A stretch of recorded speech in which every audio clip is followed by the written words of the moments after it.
Threnody Caspian wiped down the medication cart with the kind of methodical attention that made her invisible. It was 18 minutes past 7 in the evening, and the emergency department at Santara Norfolk General Hospital was entering that deceptive lull between dinner and the overnight chaos. She moved through her final tasks with practiced efficiency, checking 4 lines on the patient in Bay 7, documenting vitals on the tablet mounted outside Bay 9, and confirming that the crash cart near the ambulance entrance had been restocked after the code blew 2 hours earlier. Her scrubs were the same muted teal as everyone else's. Her hair was pulled back in a bun that revealed nothing. She had perfected the art of being competent enough to be valued and unremarkable enough to be forgotten. Before we begin, subscribe and leave a like. You won't want to miss what happens next. She was reaching for her jacket in the staff corridor when she noticed Pemberley, one of the newer ER techs, standing too close to the supply room door, phone in hand, eyes tracking something across the department. Then filed the observation away without breaking stride. She had learned to notice things in layers. The first layer was clinical. Who was deteriorating? Who needed pain management? Who was about to become combative? The second layer was structural. Which exits were clear? Which corridors had cameras? Which staff members moved predictably and which did not? She had lived inside that second layer for 2 years without ever naming it out loud. The double doors near the ambulance bay exploded inward with enough force to make the security guard at the desk rise halfway out of his chair. A man in full naval dress uniform stumbled through, chest heaving, eyes scanning the room with something close to panic. He was older, maybe 60, with close-cropped grey hair and the kind of posture that didn't bend even when the body was failing. His gaze locked onto Threnody, and he shouted a single word across the entire emergency department, a word that cut through the ambient noise of monitors and conversations and ringing phones like a blade through skin. Kestrel. Thence hands went cold. The jacket slipped from her fingers and hit the floor. Around her, conversation stuttered. A nurse 2 stations down looked up. The security guard frowned.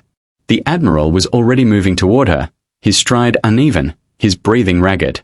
She had 3 seconds to decide whether to run or to contain this.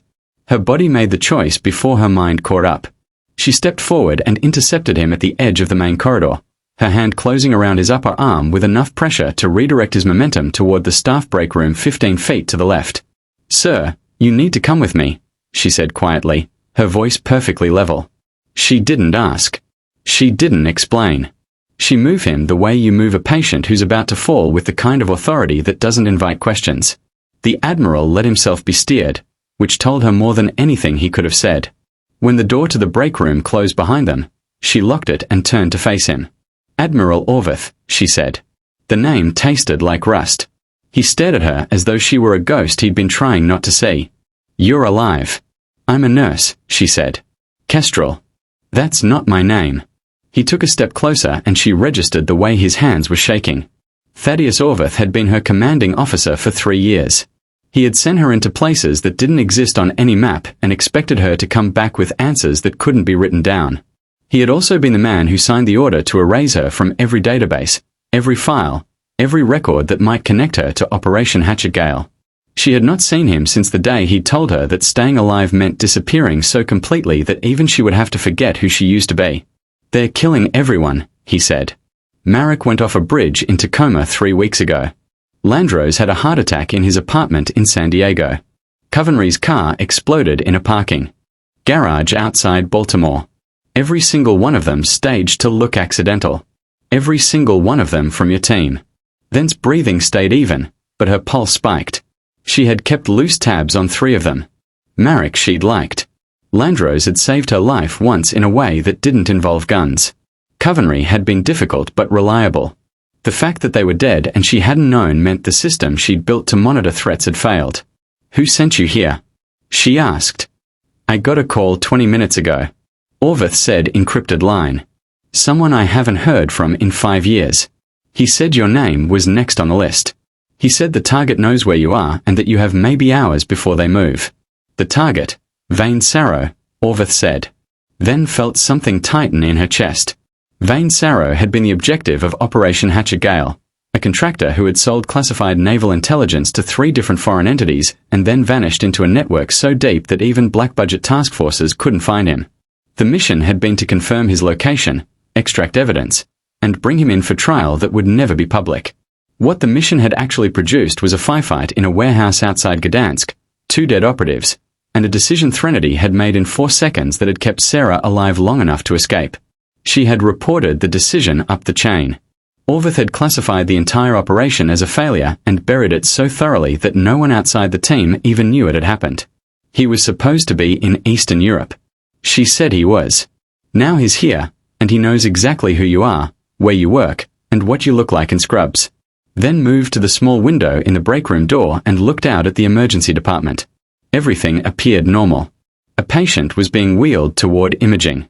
2 residents were arguing over a chart. Pebbly was still near the supply room, phone still in hand. Thence eyes moved across the waiting area and stopped on a man sitting in the far corner wearing a heavy coat despite the mild February evening, his hands folded in his lap, his gaze fixed on the floor. He had checked in 40 minutes ago under the name Jorge Lyle, complaining of chest pain. Then had triaged him herself.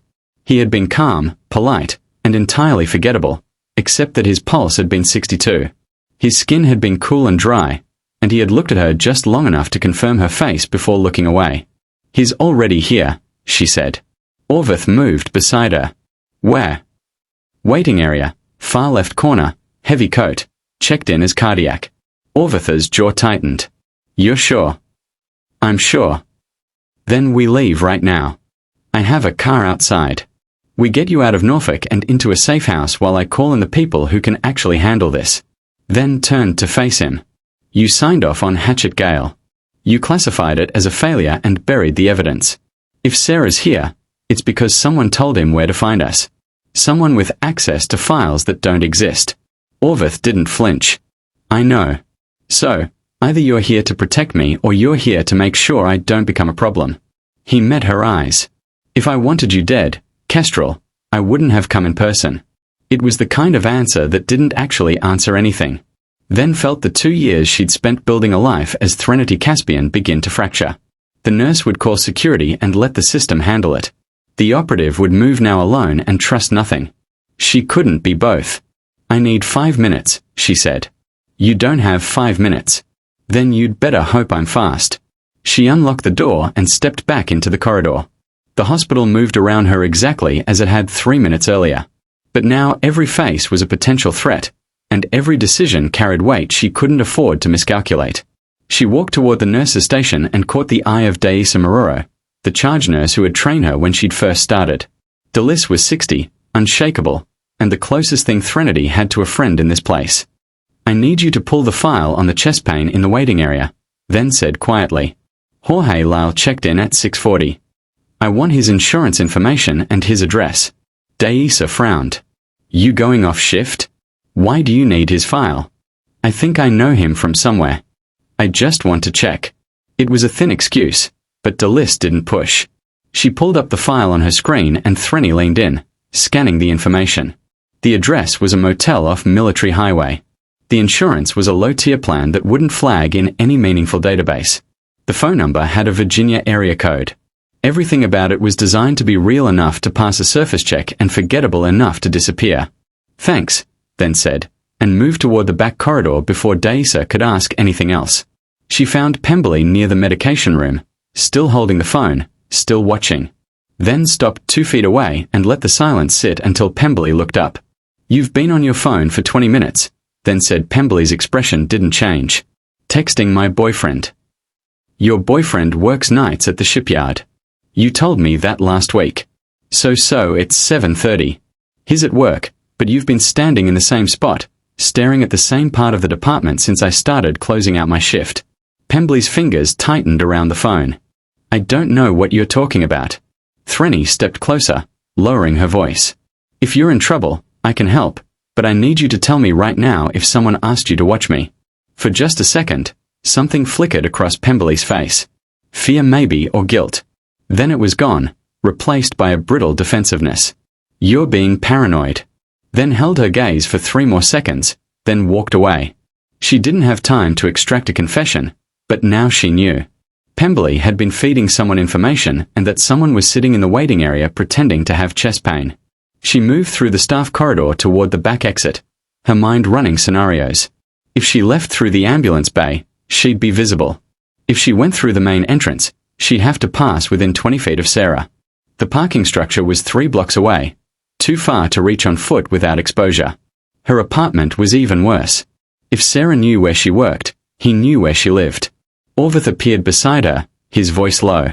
"What's the play?" "I stay," she said. "That's suicide. This hospital has 37 cameras, 200 staff members, and a security team that responds to codes in under 90 seconds. It's also the only terrain I know better than anyone else in this building. If I run, I'm alone and visible. If I stay, I control the space." Orvith stared at her. "You're going to use the hospital as a kill box." "I'm going to use it as a hospital," then said, "and I'm going to make sure everyone inside it stays safe while I figure out who sent him and why you're really here." She walked back toward the emergency department, her hands steady, her breathing controlled. Somewhere behind her, Orvith was making a choice. Somewhere ahead of her, Sarah was waiting. And somewhere in between, Threnny Caspian was trying to decide whether the person she'd spent 2 years becoming was strong enough to survive what came next. Then move through the emergency department with the same measured efficiency she'd maintained for 2 years. But now, every action served a double purpose. She stopped at the nurse's station and pulled up the patient assignment board, scanning the layout. Sarah was still in the waiting area, which meant he hadn't been called back yet. That gave her a window, but not a large one.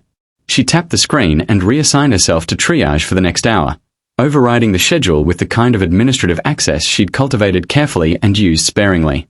Daisa glanced over, noticed the change, and raised an eyebrow. "Thought you were going home," Daisa said. "Got asked to cover," then said, which wasn't true, but also wasn't the kind of lie that would draw scrutiny. She moved toward the triage desk before Daisa could ask. Who had done the asking? Behind her, she felt Orvith's presence hovering near the staff corridor. Close enough to intervene, but far enough to avoid drawing attention. He was letting her lead, which meant he either trusted her tactical instincts or was waiting to see whether she'd make a mistake worth exploiting. She couldn't afford to care which. She sat down at the triage station and called the next patient. An older woman with a cough came back first, then a teenager with a possible broken finger, then a man in his 40s who'd sliced his hand opening a can. Then processed each one with clinical precision, taking vitals, asking questions, entering data, and sending them to the appropriate bay. She was watching the waiting area the entire time. Sarah hadn't moved. His posture remained still, his hands folded, his gaze fixed downward. He was good at waiting. She remembered that about him. During the Gansk operation, he'd stayed motionless in a storage container for 6 hours while they'd swept the warehouse. Patience was a weapon, and he knew how to use it. She called his name. Jorge Lyle. He stood slowly, slinging a worn canvas bag over his shoulder and walked toward her. His gait was relaxed, unhurried. When he reached the triage desk, he offered a faint smile that didn't reach his eyes. Up close, she could see the details she'd missed during the initial check-in. The faint scar along his jawline. The way his left hand hung slightly lower than his right, suggesting an old shoulder injury. The sharpness in his gaze that didn't match the mild expression he'd arranged on his face. "How are you feeling, Mr. Lyle?" she asked, her voice perfectly neutral. "Chest tightness," he said. "Started about an hour ago. Thought I should get it checked." She wrapped the blood pressure cuff around his arm and pressed start. The machine hummed. His pulse appeared on the screen 64. Blood pressure 120/78. Respiratory rate 14. All normal. All exactly what someone in no distress would produce. "Any pain radiating to your arm or jaw?" she asked. "No." "Shortness of breath?" "A little." She made notes on the tablet, her fingers moving across the screen with practice speed. "Any history of heart problems?" "No." "Family history?" "Not that I know of." She looked up and met his eyes for 3 seconds. Neither of them blinked. Then she smiled the way she'd learned to smile in this job. Warm but distant, concerned, but not personal. "I'm going to send you back to Bay 4, she said. "The doctor will want to run an EKG just to be safe." "Thank you," he said. She stood and gestured toward the corridor leading deeper into the emergency department. He followed the bag still on his shoulder, his movements casual. She let him pass Bay 1, past Bay 2, past Bay 3, and stopped outside Bay 4. The space was empty, the curtain pulled back, the bed stripped and waiting for the next patient. "You can have a seat on the bed," she said. "Someone will be with you in a few minutes." He stepped inside and set the bag on the chair beside the bed. She pulled the curtain halfway closed and walked toward the nurse's station, her heart rate elevated, but her breathing controlled. She had just placed the most dangerous person in the building into a monitored space with limited exits. Now she needed to keep him there long enough to figure out what he was planning and who was helping him. She found Orvith near the back corridor and pulled him into the staff break room again. He was staring at her with something between admiration and alarm. "You just triaged a contract killer into your own ER," he said. "I triaged a patient with alleged chest pain into a monitored bay where I can observe him without raising suspicion." She corrected. "And now I need you to tell me everything you didn't say the first time." Orvith leaned against the wall, his shoulders sagging slightly. "After Hatchet Gale collapsed, we buried the operation. Everyone involved was reassigned, relocated, or retired. I thought that would be enough. 3 months ago, someone started asking questions. Not official channels, quiet inquiries. People with access to things they shouldn't have access to. Then the death started. Who's asking the questions? I don't know. That's the problem. Whoever it is, they're operating outside any oversight I can track, and they're good enough to make 5 trained operatives look like accidents. Sarah's not capable of organizing this alone." Then said he's a contractor. Someone,